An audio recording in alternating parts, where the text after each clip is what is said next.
This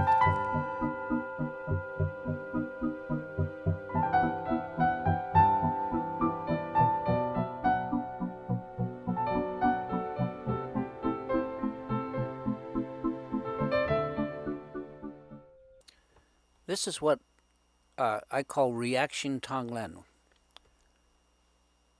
Practicing something like traditional Tong Len, which is often translated as exchanging yourself for others or sending and receiving, while very good, it can at times be too abstract. And I'm pointing to ideas like taking on the sufferings of the world itself, or even those of another individual, and then sending back to them or to the world all our love and energy. There's also a more immediate kind of Tonglen that's designed for working with our own reactions, and it's much closer to us than the sufferings of the world or even those of another person. To begin with, it deals with our own reactions and only eventually extends outside of us. I call it reaction Tonglen. This form of Tonglen requires that we first examine ourselves enough and determine that it is we, that is ourselves, that we are reacting to the world around us. Even if the world sends us a personal attack from someone or somewhere, how we react to it is totally up to us. And we don't start, as mentioned, working with great big reactions like full-blown anger or jealousy, but rather start with a constant rain of tiny reactions that impact us every day, all day, every day. I'll give an example of what I'm talking about. Let's say someone looks at us in the wrong way or says something to us in a sarcastic or snappy tone. How do we react? That person may, but they may not intend to impact us. Or, they might actually intend to. Who knows? You can't judge what their state of mind is. We can't control that. If they hurt us, if we take it, if we're offended, then it's totally our fault if we let it get to us. But we certainly don't have to add further insult to injury by underscoring that perceived hurt, or that insult, and then spend half the day going over and over and over in our mind about what they said. So when we do that, we're inscribing multiple layers of karma, creating a groove in what was just the original slight or hurt, something that offended us. In fact, unless another person actually physically harms us, we don't have to record a hurt, create that karma at all. We can simply understand that they're in a bad way and not take it personally. Or we don't know why they did what they did, and we can just let it go.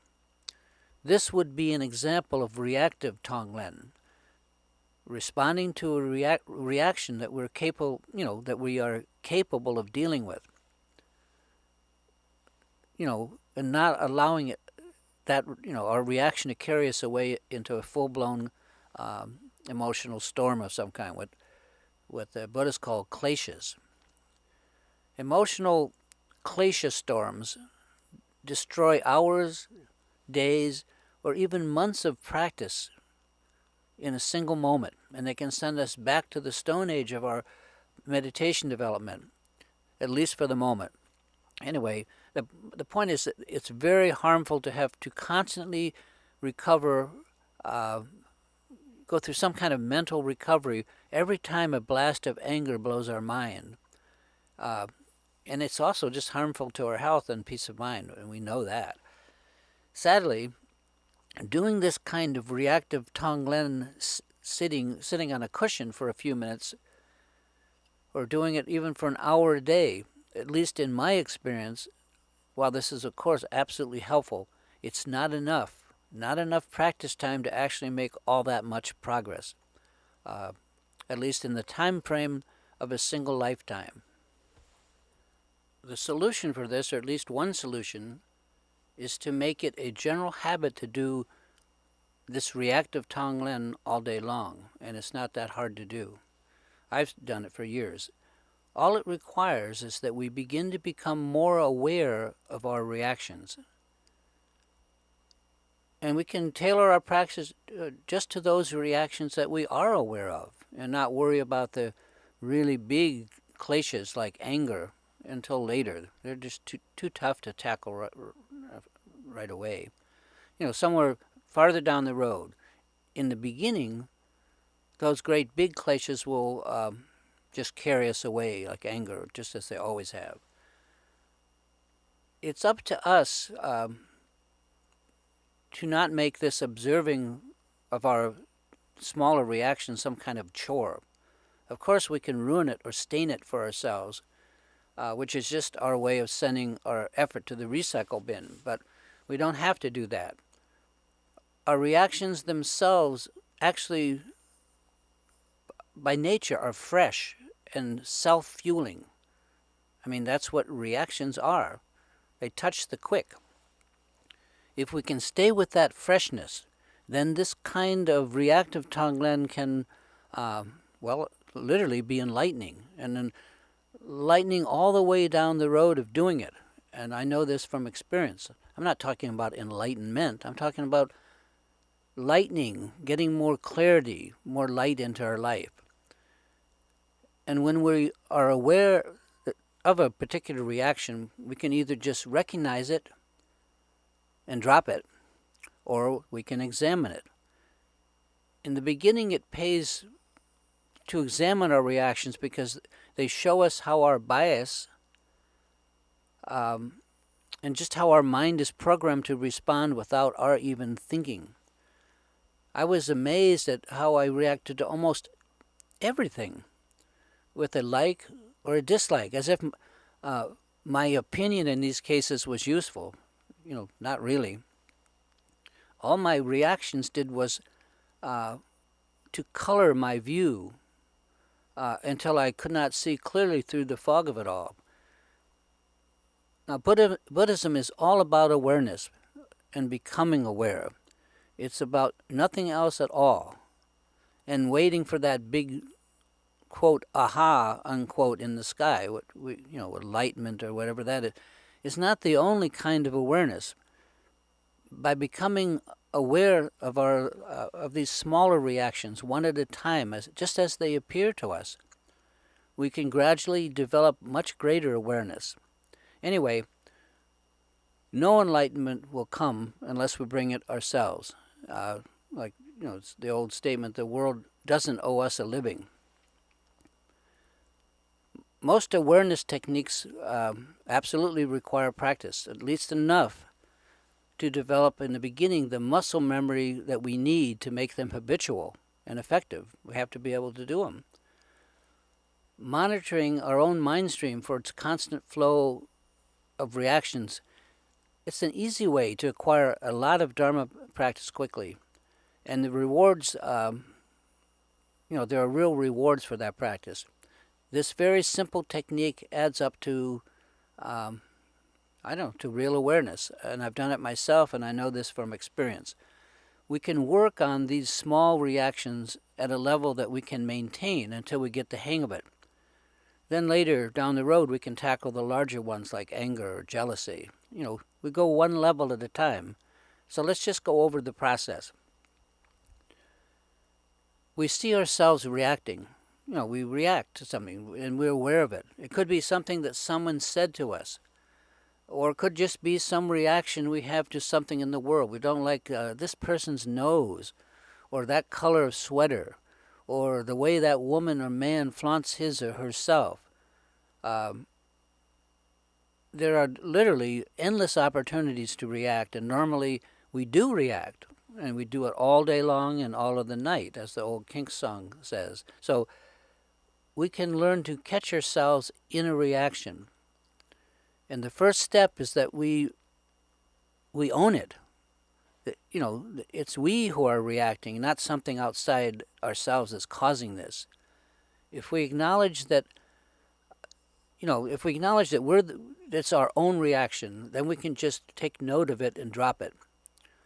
Or as I tell my dog when he shows up with some decaying animal in his mouth, just leave it. Often a simple recognition, an awareness of the reaction is enough for it to just vanish. We kind of like one of those bug zappers, we zap it. And for those stubborn stains, those bigger ones, you may want to do a little regular Tong Len with them. Or if you're a more advanced meditator and you know Vipassana meditation, insight meditation, perhaps you can look at the nature of the reaction and stop following its content. Anyway, start small and work upward. Like the old joke, vote early and vote often. We can catch reactions all day long as they unfold. It really does not take any extra time to do this, because we're already in the moment anyway, in that reaction. And they're fresh. That's one of the most wonderful things about reactions. They're absolutely spontaneous. And the good thing is that this is true Dharma practice, and we soon find ourselves practicing all the time. And we can accumulate the kind of practice time that most of us can't manage to do on a cushion. We just don't have enough time to separate something out of, a part of our day and then go do it. We can do this, on the hoof, so to speak, while we're walking around. Now, it takes this kind of constant practice to make real progress, at least in my experience. And the result of this particular practice is an increased awareness, of course, of our own reactions, becoming aware of them, owning them, and then ceasing to react to them. And by not reacting, and this is maybe the most important point, by not reacting, we cease to record karma that we otherwise would accumulate by going over and over our various hurts and reactions. And we eventually stop just kind of wrecking our own mind stream. And of course, this takes time and it takes practice to acquire the basic habit, but not real time. I mean, this is extra time that we would otherwise waste. Once I heard of this practice, it took me maybe 3 years of practicing this as often as I could remember to do it before I had some kind of control. It may sound like a long time, but not compared to a lifetime of being subjected to our own emotional storms. And you can easily mix this with standard shamatha sitting meditation and then progress even faster. In that case, the sequence would be aware of a reaction, acknowledge and own it, drop it, and then bring the mind gently back to whatever we were working on before the interruption, and do it again and again and again. Each time that we're interrupted by a reaction, we can do the whole thing. But the process is very organic and healing because we only do it when something interrupts us and we react. This is a marvelous and most efficient way to mix Dharma practice with our day-to-day work. And this is different from the way normal Tonglen is usually taught, which is much slower, no hurry, and perhaps it would take lifetimes to perfect. However, if we need to get a hold of our emotions because they're damaging our life, if we need to get some management of them, then a little bit of sitting practice each day or week may not be enough to change things for us. We need stronger medicine, and this is where reaction Tonglen can be useful. It's portable, it's not hard to do, it's constant, and it works really well, and I've done it for years. And through this kind of practice, we become more and more aware of just how much of ourself is just that, pure reaction, judgment, bias, either good or bad.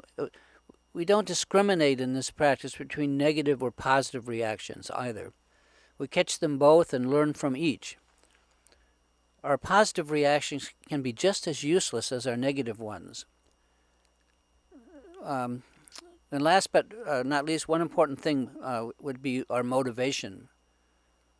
The Buddhists are absolutely clear about examining our motivation for any practice.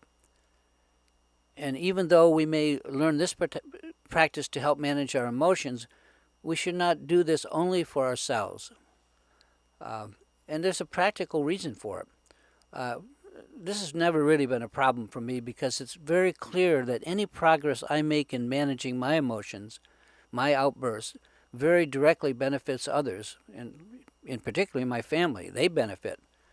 So my motivation has been to clean up my act so that others don't have to suffer from my particular lack of control and so forth.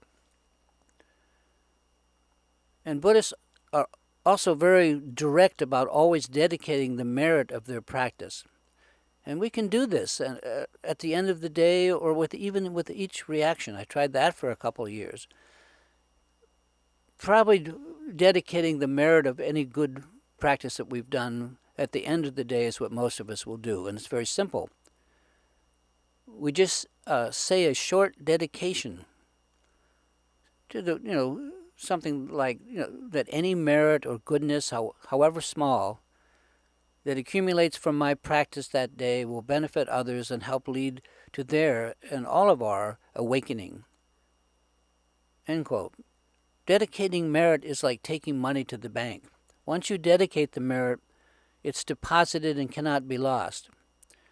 However, and this is a huge however, if we don't dedicate our merit, the Buddhists say that we lose it the next time we blow our cool and we manage to destroy our mind stream again in some kind of outburst, anger or whatever.